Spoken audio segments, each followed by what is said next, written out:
Please welcome Washington Ohide Foundation President and Founder, Andrew Manatos.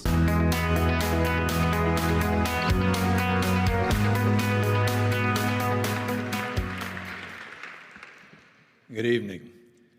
The Metropolitan Chrysostomos Award is given to those whose lives have been dedicated and devoted to anti-discrimination and anti-Semitism.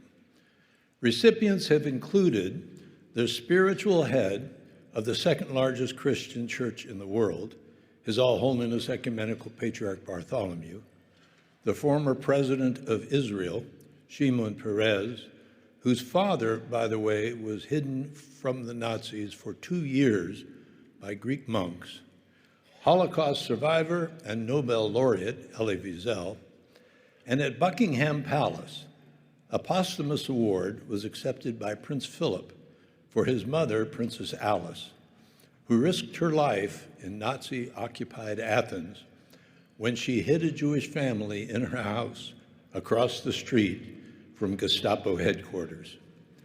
Like the others, today's recipient, Stuart Eizenstat, has lived a life achieving the seemingly impossible in his fight against anti-Semitism and discrimination. And if I might just take a moment for those of you who don't know Stu Eizenstat, in my lifetime, people in Washington would agree with me on this. Of all senators, members of Congress, administrations of both parties, Stuart is one of the mental giants who has risen in Washington and has the respect of the entire city. Barely 34 years old, he leapt to the top of our country's domestic policy for President Jimmy Carter. His incredible commitment to public service moved him to accept the requests of subsequent presidents to take the positions of Deputy Secretary of State, Undersecretary of Treasury, Undersecretary of Commerce, U.S. Ambassador to the European Union, and others. Throughout his life, he has maintained an intense focus on the subject of great value to the Washington Ohide Foundation, keeping alive the memory of an historic event that profoundly exposes the fragility of civilization and courage required to keep such human catastrophes from happening again. He never took his eyes off the Holocaust, its victims, or its survivors. To mention just a few examples, he was instrumental in the creation of President Carter's Presidential Commission on the Holocaust and its resulting U.S. Holocaust Memorial Museum. In the Clinton administration, he negotiated over $8 billion, I got to say, not million, $1 billion of compensation for more than 1.5 million slave and forced laborers.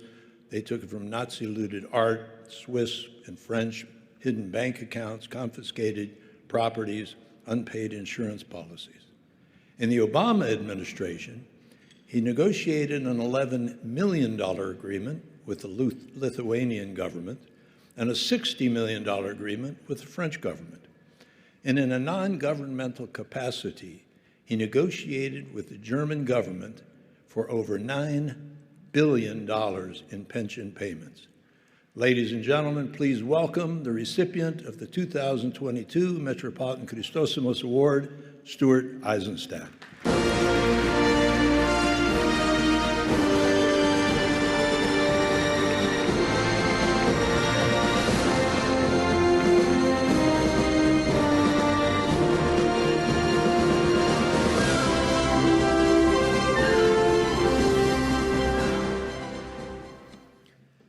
This award is life coming full circle.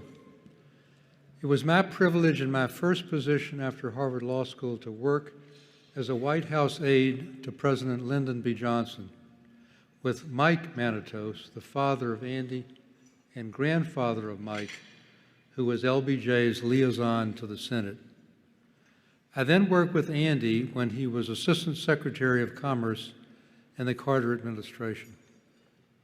It's especially meaningful to receive an award in the name of Metropolitan Chrysostomos because of my work to secure a measure of justice for Holocaust survivors and dignity in their declining years, to preserve the memory of the 6 million Jews and millions of others killed in the Holocaust and to help communicate the lessons of the Holocaust in today's troubled world. He's an exemplar of courage recognized by Yad Vashem as the righteous among nations. On April the 9th, 1941, the Wehrmacht invaded Saloniki, where the majority of Greek Jews lived. On March 23, 1943, when the Nazi expulsion of Jews to the concentration camps began, Archbishop Damaskinos of Greece published a sharp condemnation, saying, "I spoke to the Lord and made up my mind to save as many Jewish souls as possible." On September the 9th, 1943, a German military force landed on the island of Zakynthos, and the Nazi commander ordered the mayor to provide a list of local Jews to be deported to the mainland, and then on to concentration camps. When the mayor approached him, Metropolitan Chrysostomos, following the archbishop's example, told the mayor to burn the list of the island's 275 Jews and implored the Nazi commander not to deport the Jews, who were Greek citizens and didn't deserve punishment.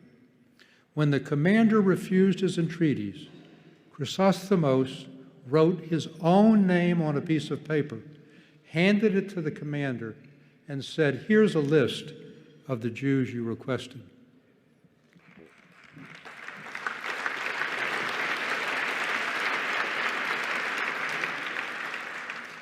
He and the mayor then warned the Jews of the imminent danger and urged them to hide in the mountains. Most of the island's Jews survived, and after the war, in recognition of their rescue, the Jewish community donated beautiful stained glass for the windows of the island's church. In Athens, the Jewish community swelled from 3,500 before the war to 10,000 with Jewish refugees from Salonika. Many Greek police officers and members of the Greek Orthodox Church shielded Jews from persecution by falsifying baptismal papers, saving approximately 10,000 who were hidden in monasteries, in convents, and in orphanages, or taken to one of the many Greek islands. The Greek resistance movement provided refuge to Jews in the mountains, guided many to safety, and took some 650 into their own ranks. The Jewish resistance to the Nazis was the strongest in Nazi-occupied Europe, delaying Germany's ability to invade the Soviet Union on the Eastern Front and leaving them unprepared for the Allied landings in Sicily in July 1943. Ironically, when Italy flipped sides and joined the Allies, the Nazis took over the Italian occupation zone and were merciless against both Greek partisans, murdering tens of thousands of innocent civilians as well. But the Greek resistance and the Greek people helped many Jews escape. While the SS deported virtually all the Jews in German-occupied Salonika in 1943, they caught less than half of the Jews of Athens. Still, almost 90% of Greek Jews perished. It should be noted that the first and only armed prisoner uprising at Auschwitz-Birkenau was led by several hundred Greek Jews. And my partner, Marianne Lewin, remembers Greek Jews making makeshift matzahs to observe Passover in Bergen-Belsen.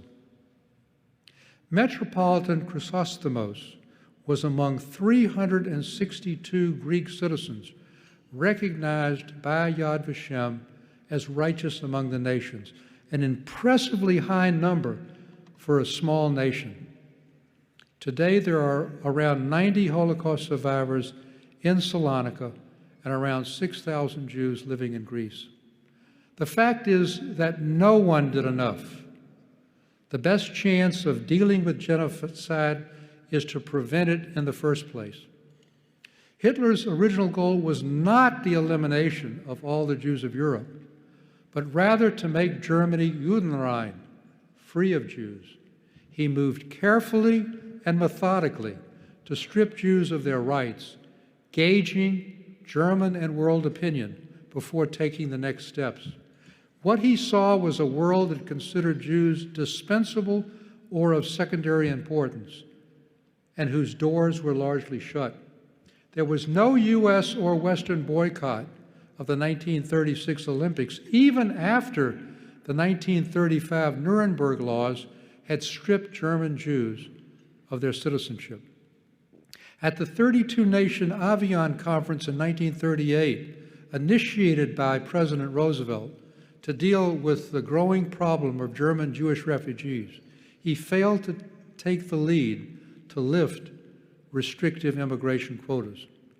Assistant Secretary of State Breckinridge Long did everything possible to deny Jewish refugees entry into the U.S. Secretary of State Blinken recently noted at the Holocaust Museum that there were 1 million unused visa slots. 1 million unused visa slots. In May 1939, the SS St. Louis, a German ocean liner carrying over 900 German Jewish refugees, was refused entry in Miami and in Halifax as well. No U.S. sanctions were imposed on Germany before the U.S. finally entered the war, and that only after Hitler declared war on us. FDR failed to act on substantial evidence about the growing dimensions of the Holocaust, in significant part because of the prevailing anti-Semitism and anti-immigrant sentiments in the United States at the time, believing he would lose public support if the conflict was seen as a war to protect the Jews. And indeed, it has to be said, American Jewish leaders also did not do all they could have done to pressure FDR to move more urgently on behalf of Europe's beleaguered Jews, themselves feeling that they might be subject to anti-Semitic actions. Now we have two obligations. The first is to assure that Holocaust survivors, of whom there are still 275,000 worldwide, are provided the human dignity in their old age that they were deprived of in their youth. Germany, to its great credit, has provided some $90 billion in compensation to survivors, and other nations have contributed as well. The second, and most enduring, is expanded Holocaust education, both to look back, to honor the memory of the 6 million, but also to look forward and learn the lessons of the Holocaust. What happens when the rule of law breaks down, when minorities are victimized, when hatred is allowed to flourish, when average people and nations are silent in the face of injustice, human rights violations, and genocide anywhere in the world? By taking these lessons to heart, we not only pay the greatest tribute to Holocaust victims, but we act in the spirit of Metropolitan Chrysostomos. The actions of the U.S. and our NATO allies against Russia's unprovoked attack on Ukraine show that we have absorbed some of the lessons of the Holocaust. You honor me greatly by giving me an award in the name of Metropolitan Chrysostomos. Thank you very much.